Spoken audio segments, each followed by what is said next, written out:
a snack. That would be horrible.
always a fun one to play because it's got all these different techniques in it that are just crazy to do, and when they come together, you know, like when I recorded it, of course I was doing it section by section. I had time to collect myself, but this past week is the first time I've had to sort of play all the guitar parts together, and it really is a lot of fun. And I guess what it is like this next tune I'm going to play is I'm using traditional techniques that you use for blues or R&B and regular rock techniques. I'm taking a little Billy Gibbons here and a little Hendrix over there. Yeah. All my influences, you know, and I'm mixing them up, and I'm just applying it a very different way. You know, I'm trying to create this strange mood. And I'm going to bring up a couple of times this technique of composing called pitch axis. You're taking different keys, but you're putting them on top of what the audience hears as one key.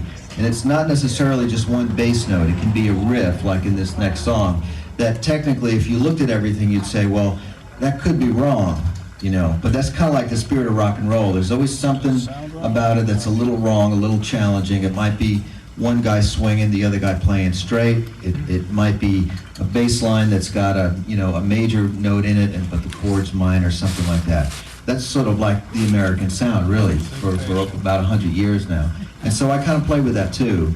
So this next track is probably a better example of when you're putting chords on top of one bass note. And I'm starting with this sus4 chord. I know this is real music geek stuff, but that's why we're here. This is the kind of stuff that I do when I'm home and everybody leaves me alone. I'm sitting there going, "Wow, look at that!" You know.